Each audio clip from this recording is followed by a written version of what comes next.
সকল নিগম কল্পতৰু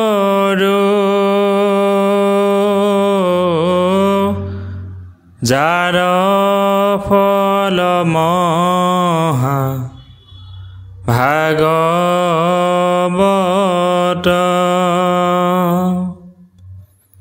শোকমুখে আহি ভূমিত ভৈলা বিদিত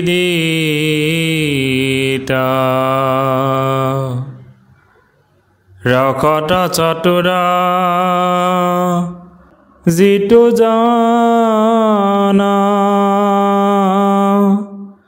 কৃষ্ণৰ চৰণে দিয়া মন পৰম সন্তোষে পিয়ুক ৰখয়মিত পৰম সন্তোষে পিয়ুক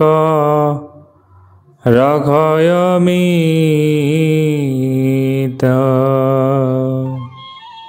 কৃষ্ণ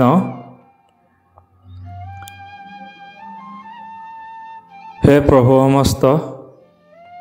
আপোনালোক সকলোলৈ মোৰ এই চেনেলৰ দ্বাৰা আন্তৰিক শ্ৰদ্ধা জ্ঞাপন কৰিছোঁ।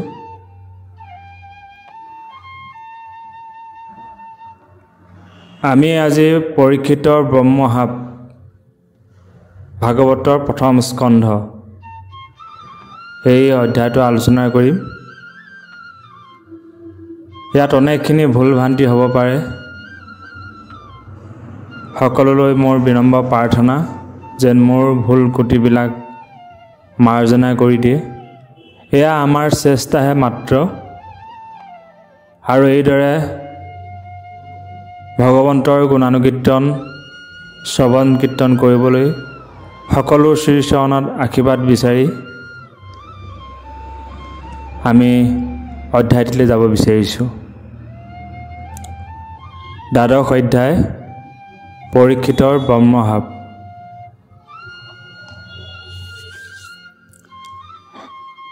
নিগদতি হুত হুনা হৌনক সম্প্ৰতি যেন মহাসাপ ভৈলা নিপতি কপতি হেহিমতে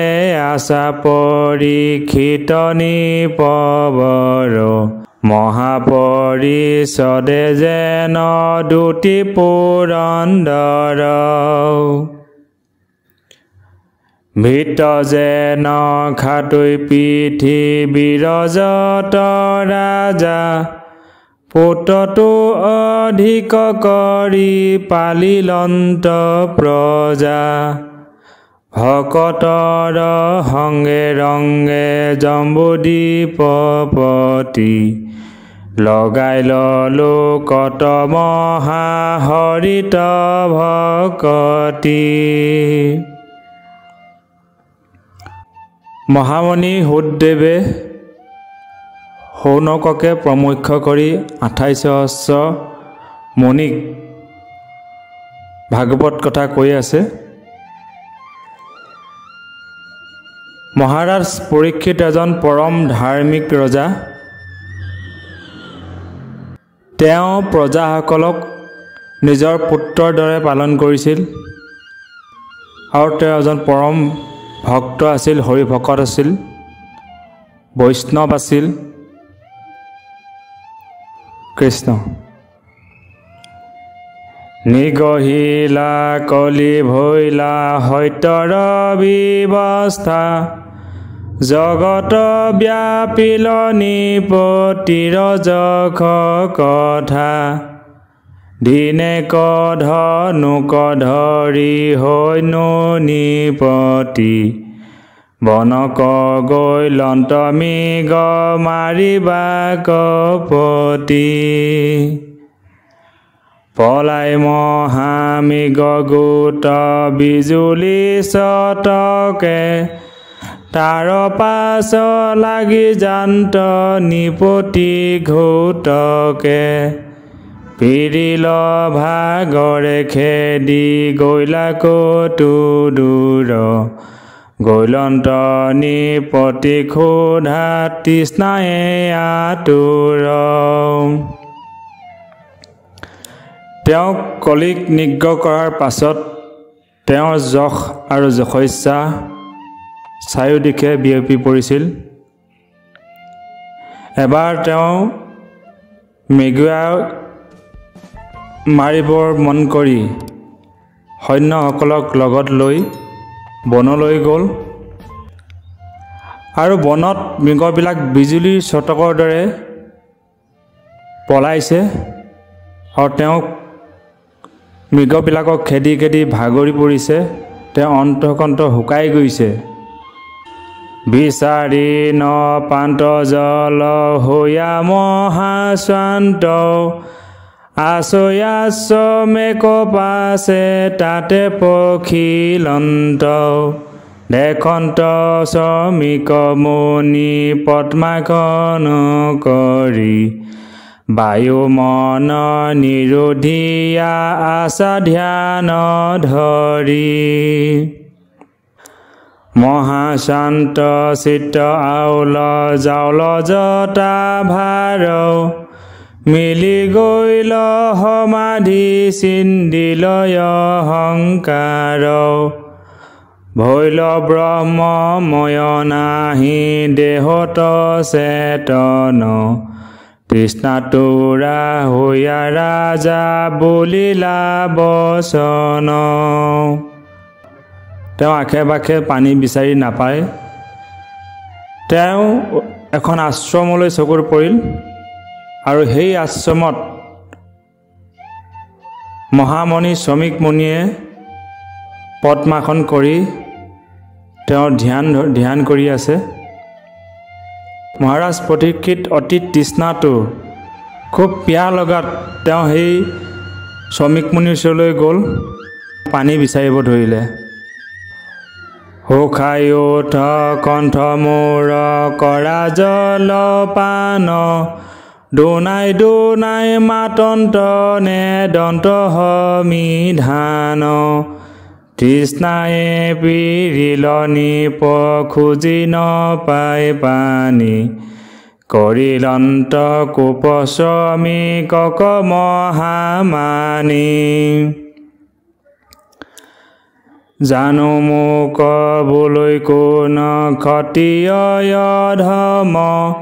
কৃষক পখিলয়াখি মোহৰ আশ্ৰম আতেহে অবজ্ঞা মোক কৰে এতমান আখি মুদি বকি ধৰি আশা মিছা ধ্যান। ইতিমধ্যে শ্ৰমিক মুনি ব্ৰহ্মক ধ্যান কৰি আছে আৰু সেই সময়তে মহাৰাজ পৰীক্ষিতে তেওঁক পানী বিচৰাত শ্ৰমিক মুনিয়ে কোনো ধৰণৰ উত্তৰ নিদিলে বা তেওঁ গম নাপালে। তেতিয়া মহাৰাজ পৰীক্ষিতে শ্ৰমিক মুনিক গালি পাৰিবলৈ ধৰিছে যে মোৰ ৰাজ্যতে তই বাস কৰিছ আৰু মোক তই এজন ৰজা হিচাপে তই অৱজ্ঞা কৰিছ আৰু তই চকু মুদি মিছাকৈ এইবোৰ ধ্যান কৰি আছ। সেহি বুলি মৰা সাপ আনি ধনুয়াগে শ্ৰমিকৰ গলত আদিল মহাভাগে হেন মন্দ মতি নতু মিলে কোকালে হস্তিনাপুৰক পাছে পাইলা মহিপালে। শ্ৰমিক মুনিৰ পৰা কোনো উত্তৰ নপৰাত মহাৰাজ পৰীক্ষিতে গালি পাৰিলে। গালি পৰাৰ পিছতে ওচৰতে থকা এটা মৰা সাপ শ্ৰমিক মুনিৰ ডিঙিত আঁই থৈ তেওঁ নিজৰ হস্তিনাপুৰলৈ গ'লগৈ। শ্ৰমিকৰ তনয় তেজস্বী ছিংগি পাছে ঋষি শিশু সমেখেৰি খেলাবন্ত আছে শুনিলে ক ধ্যানত আচন্ত মূৰ বাপ পৰীক্ষিত ৰাজা গলে আৰিলে কহাপ অধৰ কম্পাৱৈ কুম্পে জাঞ্জল্য সমান ঋষি শিশু মধ্যে ক্ৰোধে দিলা সমিধান দেখা দেখা কেনে নিপতিৰয় অহংকাৰ আমাতে লগাইলে হাত ইটো দুৰাচাৰ শ্ৰমিকমণিৰ পুত্ৰ তেজস্বী ছিংগিমণিয়ে তেওঁৰ লগৰীয়াৰ লগত খেলি আছিলে আৰু কেইজনমান লগৰীয়া গৈ কলেগে যে তেওঁৰ পিতৃ শ্ৰমিকৰ ডিঙিত পৰীক্ষিত নামৰ ৰজাজনে এডাল সাপ আঁৰি থৈ আহিছে বুলি কলত তেতিয়া ছিংগিয়ে ক্ৰোধান্বিত হ'ল আৰু পৰীক্ষিত ৰজাক গালি পাৰিবলৈ ধৰিলে সমীপতে জানিলো মিলিল আৰু কাল ব্ৰাহ্মণেহে পাতে ক্ষত্ৰিয়ক দাৰ পাল দাস হৈয়া স্বামীতে আচৰৈ দ্ৰোহ ঘোৰ গৃহস্থকে মাৰৈ যেন কুকুৰে কামোৰ দুৰ্জনৰ হাস্তা কৃষ্ণ গৈলা মাত্ৰ এৰি এতেকতে আমাতো লগাইলে দুষ্টে খেৰি দেখাত পুবলৈ আজি কৰোৱা কদণ্ড এহি বুলি উঠিল ঋষিৰ শিশু চন্দ ছিংগিমণিয়ে মহাৰাজ পৰীক্ষিতক ইতিমধ্যে গালি পাৰি আছে কৈছে যে ব্ৰাহ্মণেহে ক্ষত্ৰিয়বিলাকক দুৱাৰপাল দিয়ে ৰজাৰ আসনত বহুৱাই আৰু দাস হৈ এই স্বামীক দু আচৰিছে যেনেদৰে গৃহস্থক তেওঁলোকৰ পোহনীয়া কুকুৰটোৱে কামোৰাৰ দৰে সেই দুষ্টাৰজনে যি কুকৰ্ম কৰিছে তাৰ আজি মই শাস্তি দিম এই বুলি তেওঁ খঙত ক্ৰোধান্বিত হ'ল কোপে আৰু কটয়াখি দখন সুবান্ত কৌশিকৰ জলচুয়া কৰিলায়া চন্ত দিবেক লাগিলানি পতিক চন্দ সাপ পিতিক কৰিলি দ্ৰোহ পৰীক্ষিত পাপ সপ্তম দিৱসে তোক তক্ষকে দংশুক বিষবহি লাগিয়া শৰীৰ ভস্ম হৌক আৰু যেন আনে দ্ৰোহ নকৰে ঋষিক এহি বুলি লৰি গৈয়া দেখিলা পিতৃক এই বুলি তেওঁ মহাৰাজ পৰীক্ষিতক খুব গালি পাৰিলে আৰু হাতত জল লৈ মহাৰাজ পৰীক্ষিতক দণ্ড বিহিবৰ কাৰণে তেওঁ শাপ দিব ধৰিলে যে সপ্তমৰ দিনা তক্ষকে তেওঁক দংশন কৰক আৰু তেওঁ গোটেই শৰীৰ সেই বিষত ভস্ম হৈ যাওক তেনেকুৱা কুকৰ্ম ঋষিৰ ওপৰত নকৰে এই বুলি তেওঁ শাপ দি পিতৃৰ ওচৰলৈ দৌৰি গ'ল মৰা সাপ গোট আছে গলত মেৰাই পিতৃৰ অৱস্থা দেখি অগনি উধাই মৰিলন্ত বাপ বুলি শিশুৰ বিষাদ কানন্ত লুটাৰি পাৰি কৰি আৰ্তনাদ উত্তৰ বিলাপয়াতি আঁতৰাব শুনি কিছু কিছু কৰি চকু মেলি লন্ত মুনি গলৰ পেলাইলা পাছে মৃতক সৰ্পক ফুটক বুলন্ত বৎস কাখন্ত কি খক পিতৃৰ শ্ৰমিক মুনিৰ ডিঙিত মৰসাপ দেখি পুত্ৰ সিংহীয়ে খুব ভয় খালে আৰু এই সাপটোৱে পিতৃক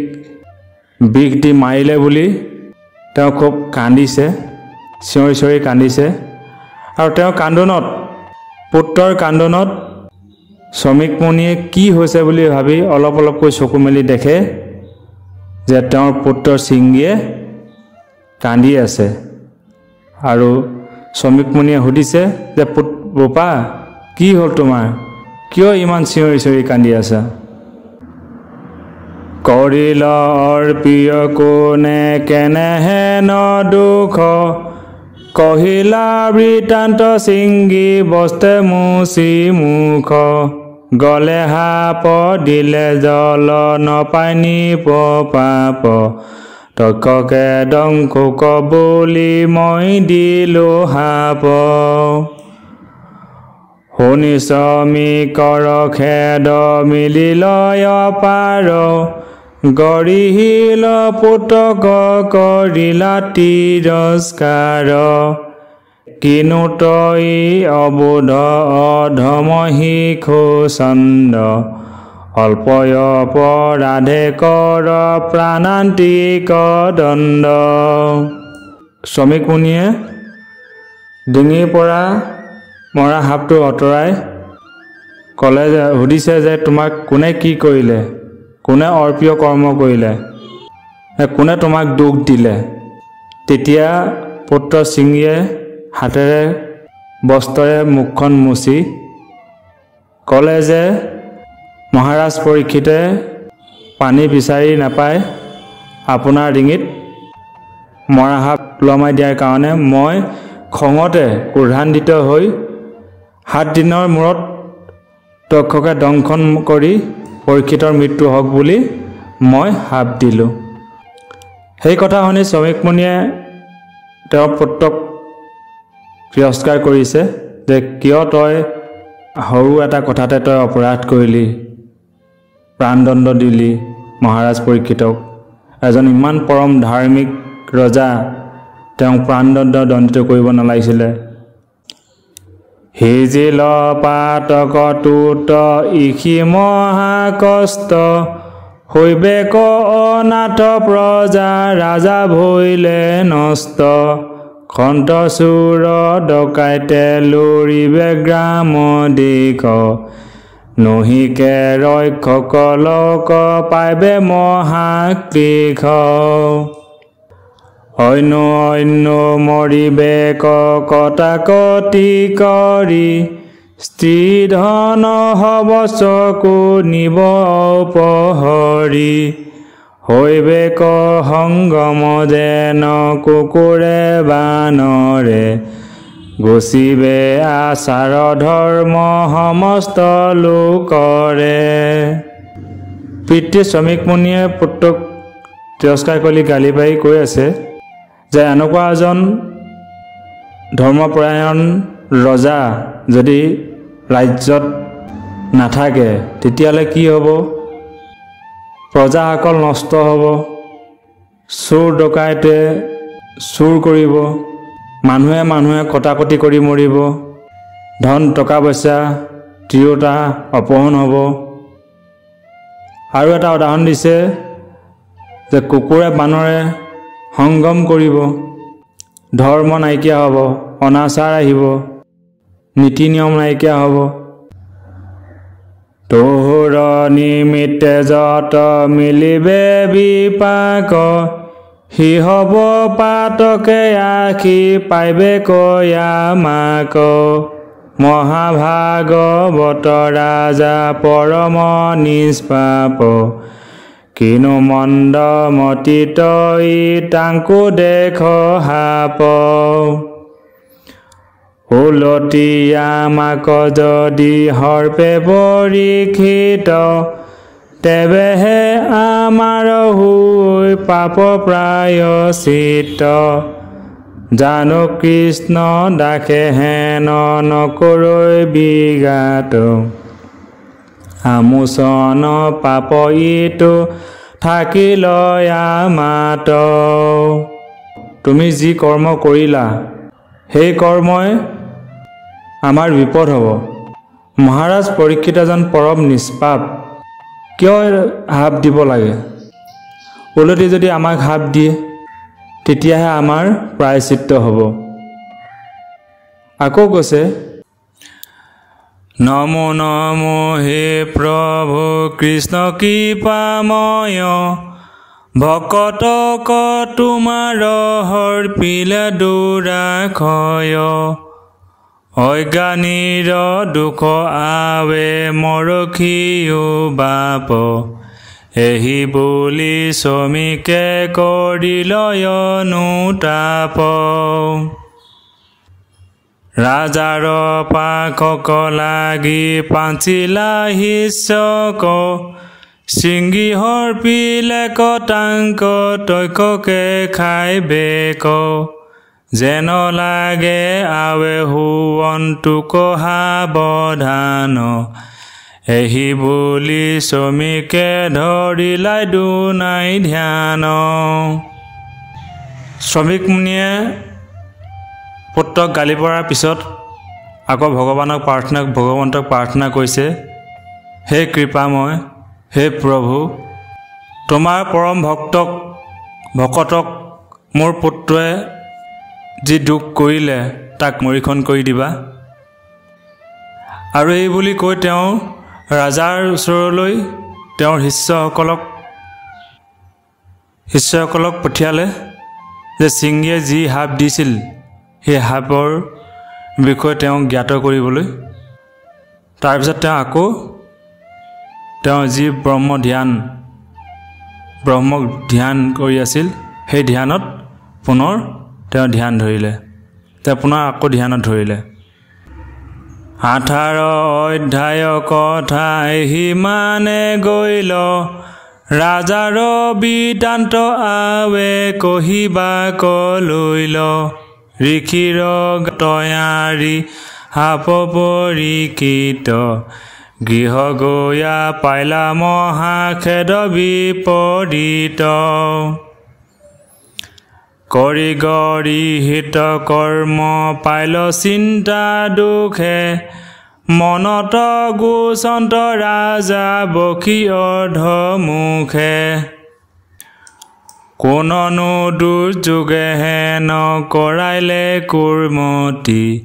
জানিলো পাইলে কমুক দাৰুণ দুৰ্গতি মহাৰাজ পৰীক্ষিতে শ্ৰমিক মুনিৰ ডিঙিত সাৱধান আনি থৈ যোৱাৰ পিছত তেওঁ যেতিয়া হস্তিনাপুৰ পালেগৈ তেতিয়া তেওঁৰ মনত জ্ঞান আহিছে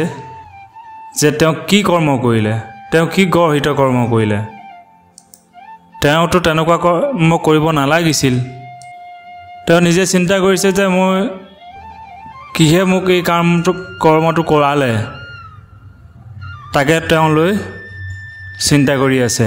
আচলতে হে প্ৰভুসকল এই কৰ্মখিনি কৰাইছিলে কলিয়ে মহাৰাজ পৰীক্ষিতে যেতিয়া কলিক স্থান দিলে কলিৰ দ্বাৰা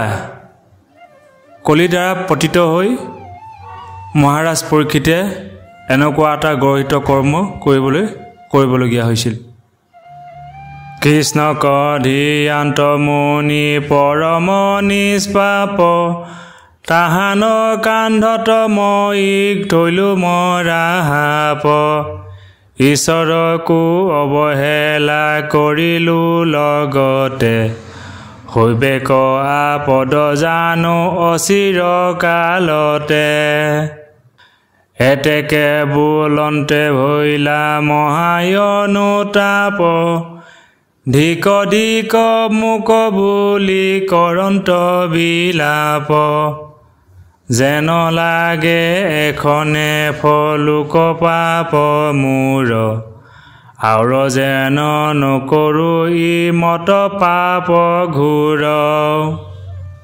মহাৰাজ পৰীক্ষিতৰ যেতিয়া জ্ঞান আহিল তেতিয়া তেওঁ ভাবিছে যে কৃষ্ণক ধ্যান কৰি থকা এজন পৰম নিষ্পাক মুনিক মই তেনেদৰে এটা মৰা সাপ দি থৈ আহিব নালাগিছিল মই ঈশ্বৰক অৱজ্ঞা কৰাৰ দৰে হ'ল জানিলোঁ যে মোৰ এই কৰ্মই কিবা এটা বিপদ মাতিব সেই কথা তেওঁ অনুতাপ কৰিছে আৰু নিজকে ধিক্কাৰ দিছে দুখ দিছে তেওঁ যি কৰ্ম কৰিলে তেওঁ সেই কৰ্মৰ ফল যেন পাওক আৰু যাতে এনেকুৱা ধৰণৰ ঘোৰ পাপ তেওঁ নকৰে আচলতে কি হয় প্ৰভুসকল মহাৰাজ পৰীক্ষিত এজন পৰম ধাৰ্মিক আছিল এই কথা আমি আগতে কৈ আহিছোঁ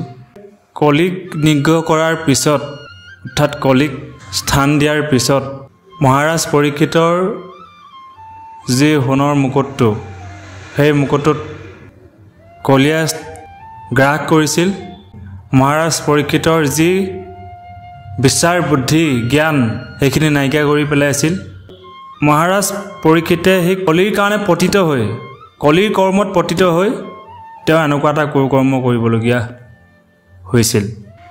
আৰু এজন পৰম ধাৰ্মিক ৰজা এজন বৈষ্ণৱ যেতিয়া তেওঁ নিজৰ জ্ঞান ঘূৰি আহিছে তেওঁ মনতে বহুত দুখ পাইছে গতিকে আজিলৈ প্ৰভুসকল আমি ইমানতে বিৰাম দিছোঁ আমাৰ অনেকখিনি ভুল কুটি ৰৈ গৈছে সৰ্প অপৰাধ মাৰ্জনা কৰিব আৰু এনেদৰে ভগৱন্তৰ শ্ৰৱণ কীৰ্তন কৰিবলৈ আগবাঢ়ি যাবলৈ আমাক যেন উৎসাহ উদ্দীপনা দিব সকলোৰে ওচৰত আমি পৰম সাদৰে নিবেদন জনাইছোঁ আৰু আজি এই ভাগৱত পাঠ আমি ইমানতে সামৰণি মাৰিছোঁ কৃষ্ণ